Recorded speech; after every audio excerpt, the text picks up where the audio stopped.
Wakili, yeah, we have seen that the decision has already been made. Yeah. Or the applications that had been filed have all been drawn out. Yes. So what is it was for the one that was filed by the state. Conveniently, the state's application takes the day, and the applications by us has been considered not to be merited. As much as we respect the opinion of the decision of the court, we still reserve our opinion about it. And our opinion about it is that, like I said, the first day that the court was created for a particular purpose and mission, and that the court was mobilized for a particular works, it has now been come out evidently that we were right when we were asking the court to recuse itself, because we have realized that the court has failed to consider our applications. Even the most pertinent question of the qualification of Kindiki and who is to determine that qualification, the court did not even deal with it. It avoided that one because it was a poisonous chalice. They completely refused to consider that position. So what we are being told is the IBC is not necessary when you are seeking to replace the office of the deputy president. That is to mean a madman can become deputy president, a bankrupt person can become deputy president after impeachment, or that is even to say a person who is not a registered voter can become president.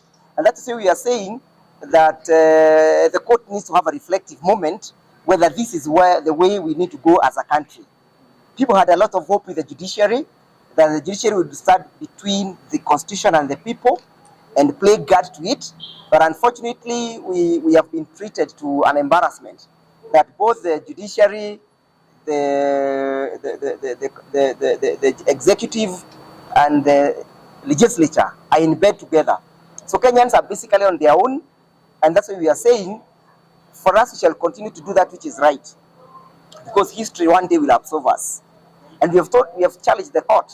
If they feel that they do not have the duty to protect the constitution, then history will absolve those who are saying you have it. If they do not have the duty and the fidelity towards the law, and then we are saying that you have that duty and the fidelity, then history will absolve us. If the duty to the court has is to please the executive, and then we were wrong by saying that you have independence of judiciary, then history will absolve us.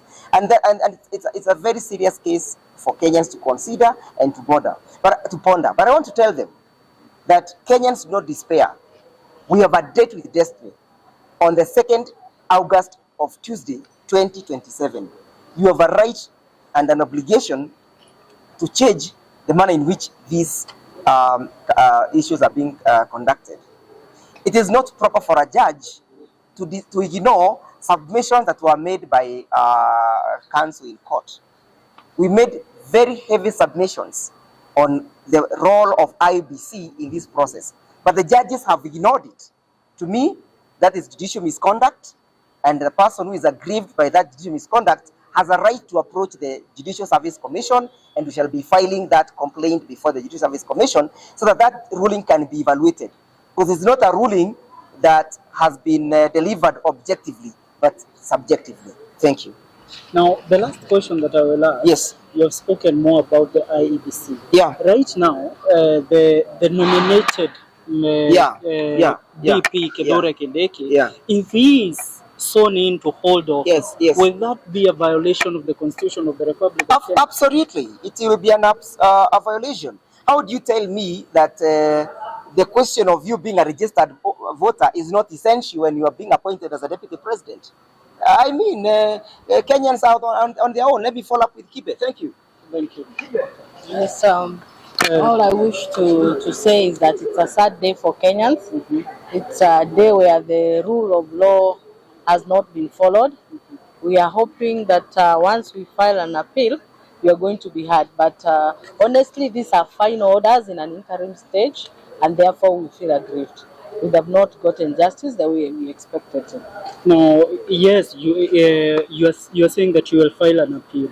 But the question is, even if your appeals go through and that the new deputy president has been sworn in, what will be the impact of your said appeals? The judges have said that they can reverse what has been done, but then again, there's a law and there's a constitution, so it's quite a bit hard. Once Kindure is sworn in, it will be a bit hard to reverse that because there are, of course, instances where the deputy president can be removed, and the court process has not. I've not seen one of the that's as if it's one of the instances where we can remove a deputy president. So it's going to be hard, but it's a hard day in court, and we are hoping that at least we can get reprieve in the court of appeal, because what has happened today, it's quite sad.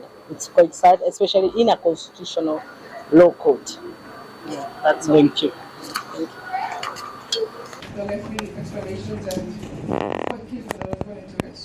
Unfortunately, my lords and my lady, it seems that some people are being favored by us, and in this matter, it is the state or advocates. We are here acting in person, and we are entitled to the same equal protection of the law. We are here trying to defend the Constitution and our constitutional rights. I am being discriminated against as a woman, as a person with disabilities, and as a youth, my lords and my lady.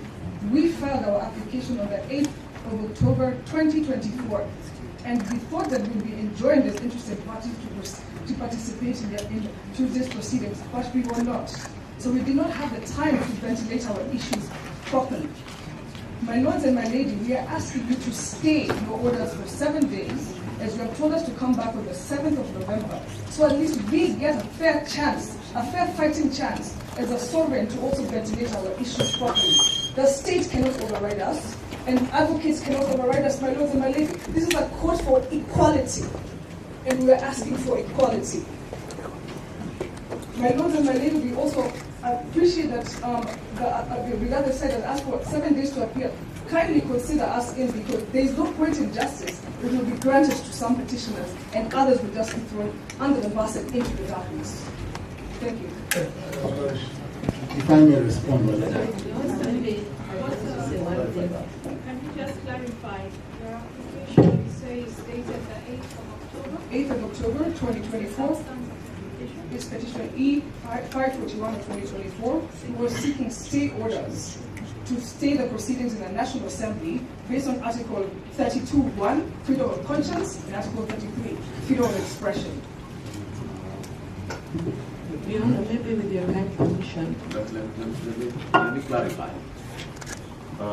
Is that the matter which you have done with Dr. also? Yes, my lord. Yes. Now, if you have been following the directions of this court killing, we have been issuing various orders on consolidation. And I can assure you, I did that. And you and Dr. Bosso are petitioners in one of the cohorts. I think it's cohort number 1. Yes, it's cohort number 1.